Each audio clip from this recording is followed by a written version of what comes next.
Active recall, spaced repetition, flashcards, y'all probably know these internet famous study techniques. But what if I told you that using hundreds of flashcards and writing linear notes is a deceptively ineffective way to study? As much as the internet romanticizes long hours spent studying, I don't think that's the best use of your time as a student. As a college student at USC, I want to spend more time exploring the city with my friends, working on passion projects, finding internships, and more. If you want to study the least amount of time for the best results, this video is for you. The first tip I have for you guys has changed the game, and that's delayed note-taking / actually listening to the lecture. I swear I've seen so many people during college lectures just like obsessively taking notes to the point where every single thing the lecturer says, someone's taking a note on it.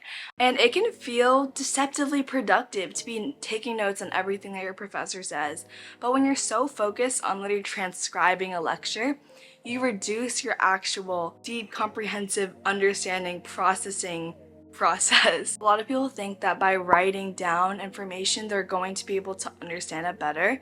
But it's actually best to write down questions that you have, conclusions that you're coming to, instead of writing word for word or even paraphrasing what the professor does. When I'm taking notes, I like to practice what's called delayed note-taking. Delayed note-taking requires you to carry a higher cognitive load. So cognitive load refers to the amount of information our working memory can process at a given time. If your professor says something and less than 5 seconds later you write it down, you're not really carrying much of a cognitive load. So whenever you're learning something, remember, no pain, no gain. You want to do something that is challenging. And when you delay your note-taking, it forces you to actually only write down what's the most significant. Honestly, the less notes you take, the better. And you may be wondering, if I'm not taking notes, how do I actually dive deeper into the material to understand it, to remember it?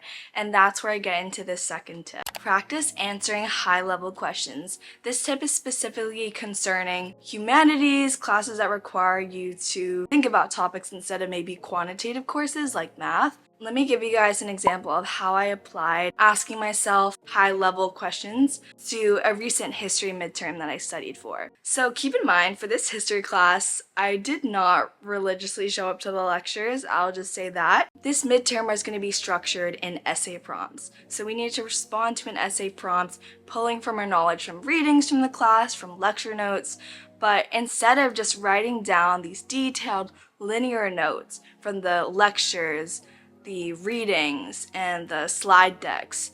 Instead of doing that, what I did is I had ChatGPT generate for me some high-level complex questions that strung together different topics. I gave ChatGPT like 10 to 12 keywords that related to Indigenous history in California, which is my history class's subject, and then I asked ChatGPT to generate high-level compare and contrast, evaluating the strengths and weaknesses of a certain argument, those questions, and then I use those questions to prompt my thinking. And to answer these questions, I did have to pull evidence from my readings, but this method actually helped me actively recall what I learned instead of just rereading notes. One of the most passive things that you can do is just rereading your notes. A high-level question is where you have to evaluate, compare, contrast. Here's actually a diagram that's like talks about the pedagogy of orders of thinking. So lower order ways of thinking, higher order. The lowest order of thinking is to remember and to define. So a very low order question would be, what is colonization? This question requires you to just define what it is. A big trap that students fall into is just creating low order thinking flashcards. The higher order question requires you to actually answer the definition and then go beyond that. You could ask, what's an example in Indigenous history of colonization? What makes this event significant? How does colonization reflect human nature? If you're asking yourself more complex questions that maybe your professor is going to ask you, you are definitely going to be prepared, and it also just strengthens your mind to think more analytically. The next tip I'm going to be giving you guys is probably untraditional. I've barely heard this on the internet, but train yourself to not rely on explanation videos to understand a concept. So when I was in high school, I would read a textbook reading and I'd just be so confused. Instead of rereading the textbook reading, I wouldn't even ask ChatGPT to break it down for me. What I'd do instead is like search up on YouTube like Organic Chemistry Tutor or Khan Academy. No hate to any of these creators or any of these professors that teach online. I would just be very wary of relying on videos to learn things. Like, there's no evidence to suggest that learning styles exist.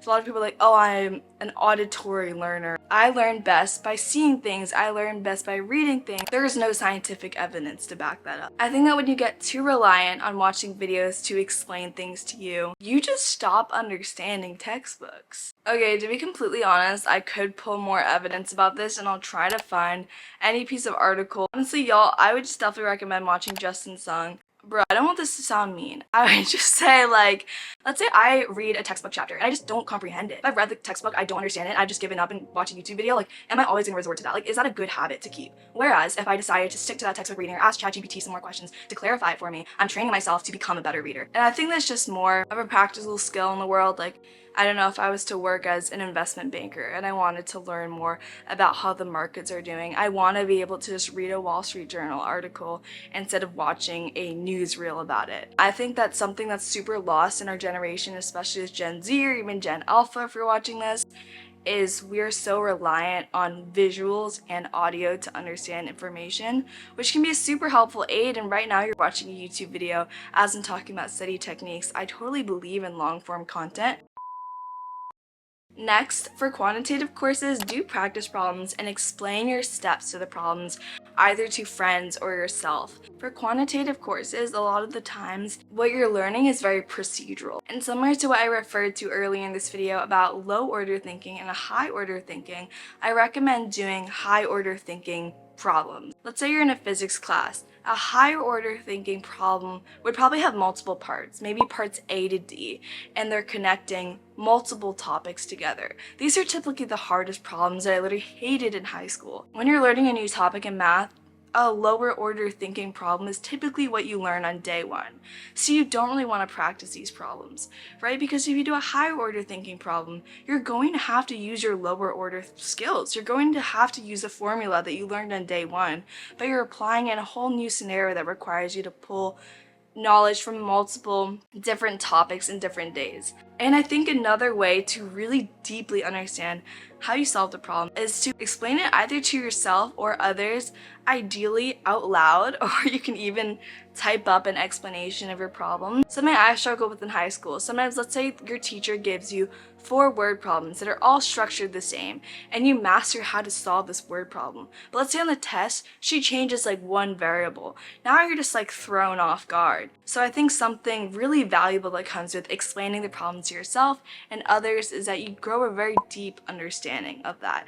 Instead of just being like, oh, when I see this keyword, I use this function, I use this formula, but actually understanding why do you use that formula. And I think when you're trying to explain something out loud, you notice the gaps of your understanding. As of now, the SAT has been the most significant test I've studied for. I did a score of 1560 when I applied for colleges. But guys, in high school, studying for the SAT was the bane of my existence. I took the exam 3 times and I took over 15 practice tests. The thing is, I think I studied hard for the SAT, but I don't think I studied smart. A resource I wish I had while I was preparing for the SAT is Acely. Acely is an AI-powered SAT and ACT prep tool. Acely will make you a personalized study plan based off your baseline score and your target score for the SAT or ACT, and you can input your test date so they can map out a study plan for you.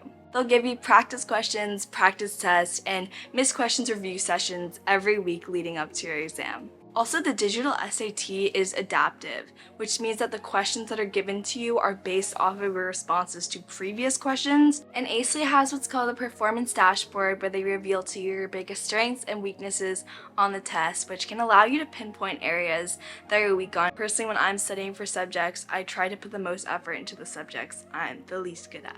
Also, it's crazy, Acely has over 4,000 practice questions, so it's virtually impossible to run out of questions to do. I also love how Acely is incorporating community into what they do. Acely has a free Discord server where live group study sessions are hosted 2 weeks before every SAT exam. Also, Acely is free to try with a free trial, and it's very affordable compared to other SAT prep tools. Definitely the ones that I used when I was initially studying for the SAT were pricey. If you guys decide to try Acely after your free trial, make sure to use my promo code ANNIE10 for 10% off your first month. My next study tip allows you to review your lecture slides, but in a way that incorporates active recall instead of passively rereading. So I use some AI readers, I use Adobe Acrobat AI Assistant, and I also use honeybear.ai. So recently I've been using Honeybear a lot, and what I do is I upload a PDF of my lecture notes, so the PowerPoint that I got from my professor, and then I ask Honeybear to generate some questions for me that require me to pull from my understanding of the lecture notes. To answer these questions, I have to review my slides, so I check off that lower order thinking where I just need to remember what was on the slides, and then these questions take me to a higher level where I have to evaluate, compare, contrast. Next, do not pull all-nighters. According to the Yale School of Medicine, sleep is essential for memory consolidation. It's just never worth it, guys, and also when you pull an all-nighter, it takes a while to recover, which then affects your study prep for future exams because you're just trying to catch up on sleep. So I would just be super sustainable and always be thinking of how you can prepare yourself for the future instead of trying to overcompensate for the past. So let's say you didn't prepare well for this current exam. I would be willing to take the L for this current exam and set yourself up to do better for future exams instead of completely sacrificing your sleep schedule to make up for your prior procrastination. Lastly, I just want to encourage you guys to always be questioning your study techniques. I'm just sharing tips that have really been helping me make my studying more effective because I told you guys there's so many other things on campus and off campus that I want to be involved in. But every single week, every single day when I'm studying, I'm always thinking in the back of my mind, is there a way I can do this more effectively? Do not get complacent with the way you study. There are new research studies always coming out about how we can learn better. So I'm also so open if you guys want to share rebuttals to certain study tips that I use, research studies that you've been reading that share different insights that I didn't share in this video, please let me know because I'm always looking to save time to learn things in a better way. That's all for today's video. Remember to check out Acely, and if you guys enjoyed this video, make sure to subscribe. I just make a lot of content about my life at USC as a college freshman, so make sure to stay tuned for that.